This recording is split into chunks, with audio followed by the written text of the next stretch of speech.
Hey, so I'm here with the Polyend play, and this is the second tutorial in the series, and really this one is how we're going to treat this like a groove box, specifically how we can use this as a drum machine. So I just wanted to show off some of the cool little sequencer tricks I like doing, how we can make our own fill patterns up the top here, some of the tools that we can use to move stuff around, and really some of the nice little tricks I like using this button grid to create some really dynamic sort of drum beats that work really well together but really extend out beyond a 16 bar grid. So let's get straight into it.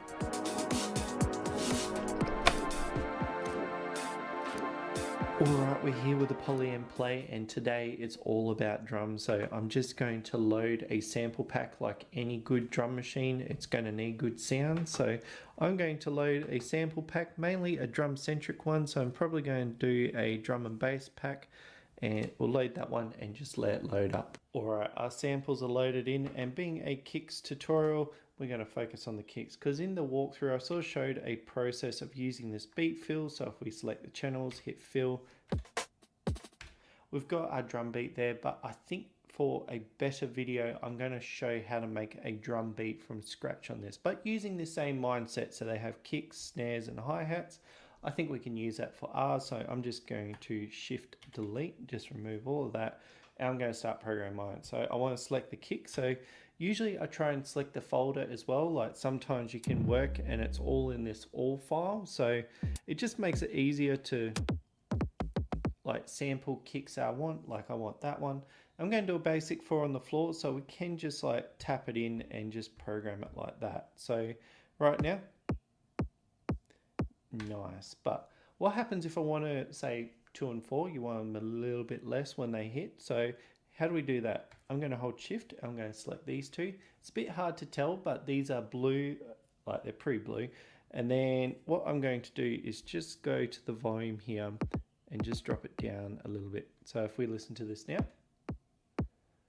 so 2 and 4 are hitting a lot less. Now this comes to the first thing with the play. There's a couple of different ways that we can edit, manipulate data, bring data back down.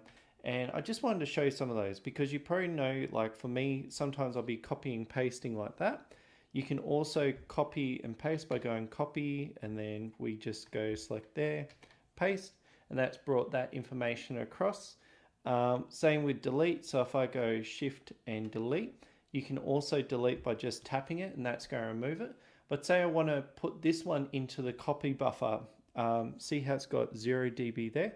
If we hold it, it's going to put all the information of that block into the actual Polyend sound stuff here. So if I just tap it again, that's put that information into there, and I can bring it back down. So there's a few ways that we can push and pull information around, and it sort of works across the board. So like how we did our variants in the walkthrough, or how we did our patterns in the walkthrough, those types of ways of manipulating the blocks happens in a similar way. So just wanted to show that off the bat. So if you see me doing something and I just and it's too quick, they're the different ways I'm copying, pasting and manipulating information. So now we're on to the snare. So we're going to use this line here. Same thing. We're going to go and we'll choose a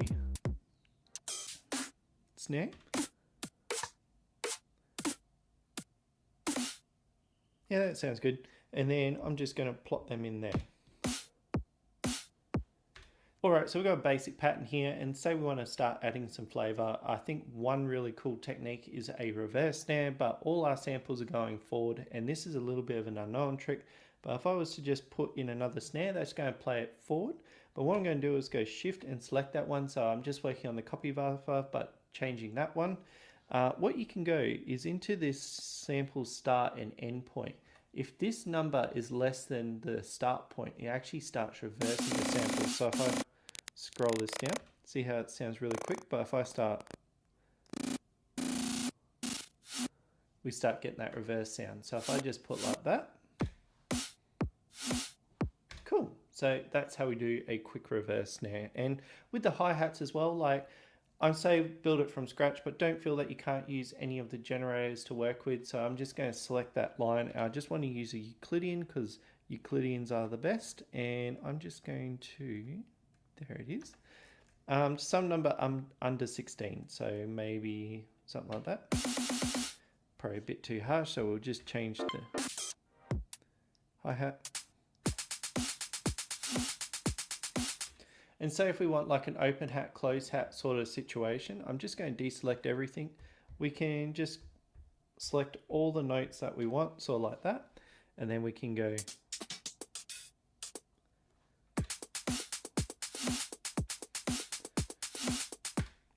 cool. So we've got something interesting, bare bones, but it's there. But I think this is where we can start using the randomize functions to start building this out, because one thing that I didn't really cover in the first video, because it's probably a little bit technical, but how the randomize function works with the Polyend play, because it's not like here's a bunch of numbers, there you go, it's go randomize. It's actually a controlled randomize, so it's relative to what you've done here. And because I've set, well, think of it more like numbers. So I've selected a hi-hat at one end of the spectrum, selected the other hi-hat at the opposite end. And when I randomize those two numbers, they're going to spread out in this sort of fashion in that folder, because it's going relative from the number. So it's like just sort of like if I say 10%, so I'm going to do a little bit. If I choose 100%, it's going to smash through that file. So we've got a little bit of control when it comes to randomize. So sample and folder, I'm going to just give it a little bit of flavor, just solo it so I can hear what's going on.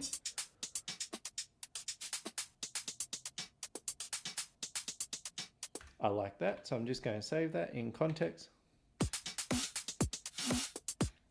And another thing I like doing is adding a bit of texture on top. So that's going to change the note value, so like the filter cutoff, start and end, just a few of them to give it a little bit more humanized feel. So go to texture and just, if we turn it right up, it's going to sound weird, but giving it a little bit, it just bumps the numbers around. So if I feel like certain elements are too hard now, I can actually just come in here and select the note and just work on that individually, or copy that into the copy buffer and then move around. So if I just,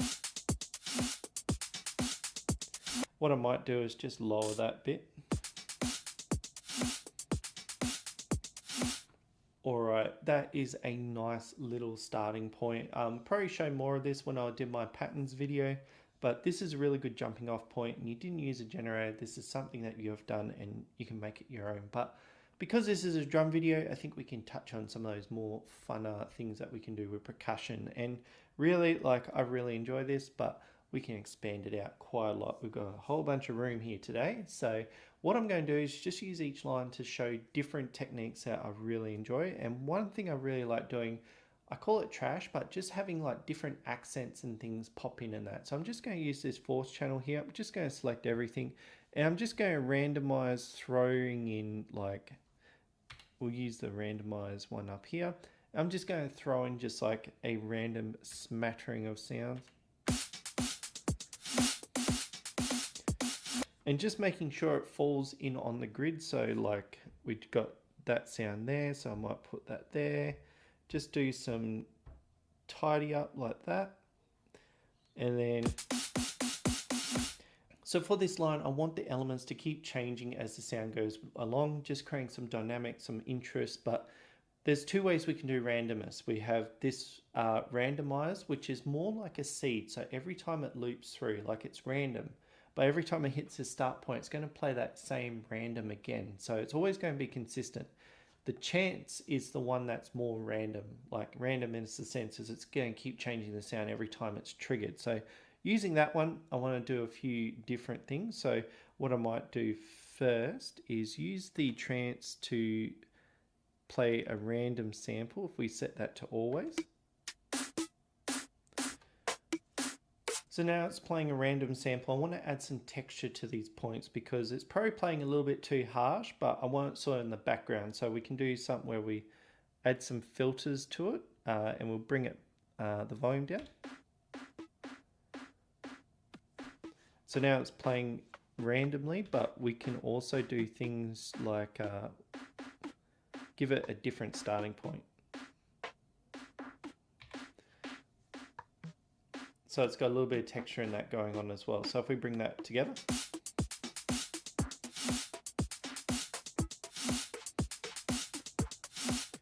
And just adding those little accent flavors just like makes certain hits sound a little bit more punchy, or it could be a bit different, but this is all live. So you don't get to predict what's going to happen with this line, but it does add some really nice flavor. The next thing I really like doing with my drum beats is adding some sort of polyrhythm to it, and that's really easy on the Polyend play.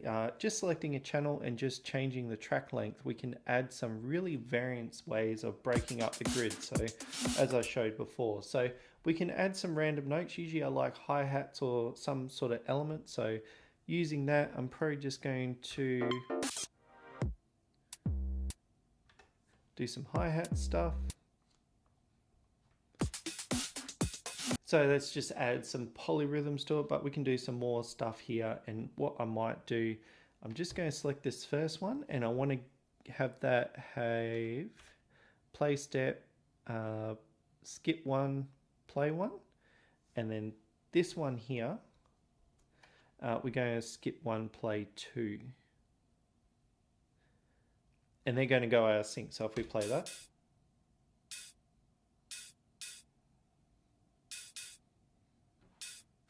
So then it becomes this longer polyrhythm that has some more variance. So if we bring that all together.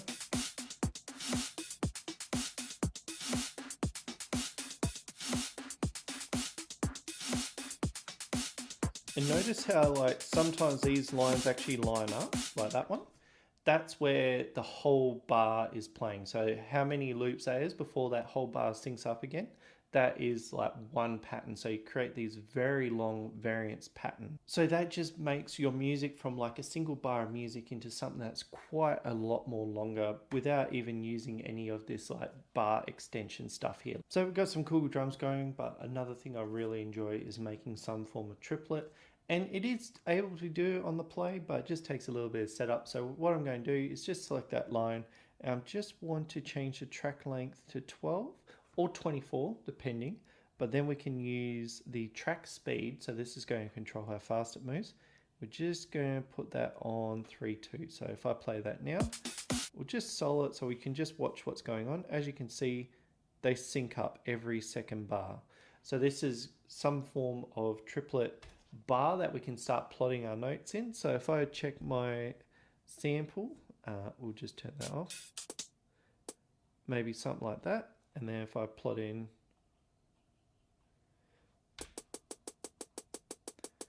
so we got our triplet, but then we can do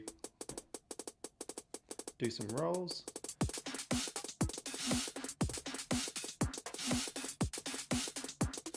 So I just did a bit of playing using randomize to change up the sound. So if we just solo that before, it's using that triplet format, but we have some nice sounds to help accent our nice little drum beat. And our drums are starting to sound really full, but they're all coming in monotone. So I might do some work by setting the panning of the sound. So like I did before, I might just select all these and just shift the panning. So I want to come and shift them all, and then I can do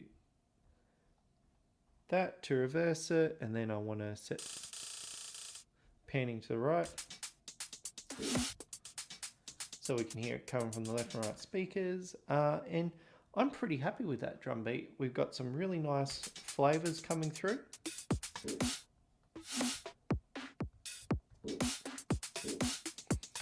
So I'm pretty happy with this, but one final thing that I like doing with the play, and I think this is specific to the play itself, is just creating some junk track, which you just randomize everything, how it all plays. So I'm just going to use a Euclidean because Euclideans are fun.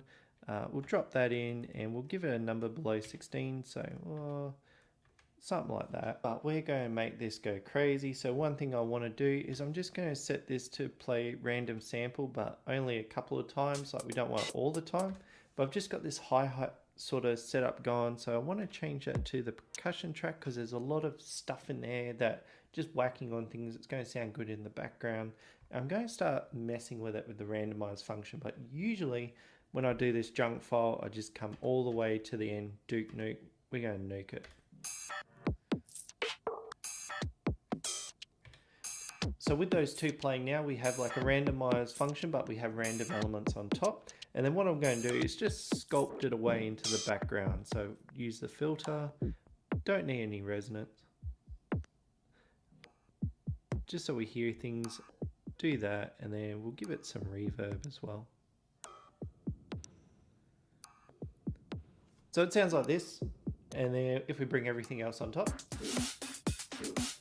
it just adds some of that texture underneath the whole sort of lane. So we've got some variance, we've got a main structure up here that's playing, so we've got something consistent, and then we have all these other elements that are expanding out the loop. So I feel this is a really good position with this tutorial, because these are a lot of the features that I really use to make my drums on this machine. So what I'm thinking is I'll just add some nice pads to the background, just filling up this last track and calling it there.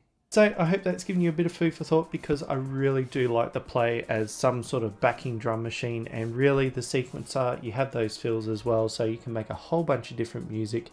Just experiment. Bringing in different sample packs is going to make this sound different, so there's a lot of variation that you can have with these techniques. And really, like I just showed some of the fun little things that I like to do, but really you can take them as far as you want. There is a lot of experimentation with this machine and what you can do with it. So if you think this one was good and you think it would help someone else out, definitely give it that thumbs up, because it does tell the algorithm to point it to other people that are probably looking at the Play and wanting that extra content out there.